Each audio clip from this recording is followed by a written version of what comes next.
নানপুরি বানিয়েছিলাম আর আজ শেয়ার করবো দোকানের টেস্টে আলুর দম, কিন্তু এটা বানাতে গিয়ে একটি ফানি কাণ্ড হয়ে গেছিল।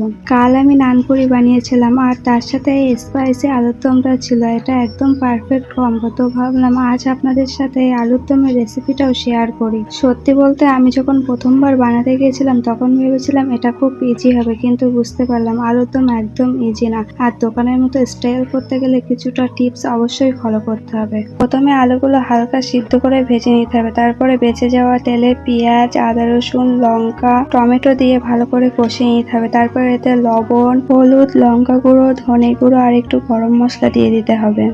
এই স্মেলটা আসলেই মাইন্ড ব্লোয়িং, কিন্তু ফানি ব্যাপার কি জানেন, আমি প্রথমবার এক্সপেরিমেন্টে এত লঙ্কা দিয়েছিলাম যে রান্না করতে করতেই আমার কাশি শুরু হয়ে গেছিল। আর আমি এখানে একটু ছোলা দিয়ে দিচ্ছি, এটা অপশনাল, আপনারা চাইলে দিতেও পারেন আবার না দিতেও পারেন। তারপর একটু পানি দিয়ে লো ফ্লেমে কুক হতে দিলাম আর অনেস্টলি বলছি শেষে টেস্টটা একদম দোকানের আলুর মতোই হয়েছিল। আজ আবার বানালাম, এবার কিন্তু ঝাল কন্ট্রোলে ছিল। আপনারাও বাড়িতে ট্রাই করে দেখুন আর কমেন্ট করে বলুন নানপুরির সাথে আলুর দম নাকি লুচির সাথে আলুর দম কোনটা বেশি পছন্দ।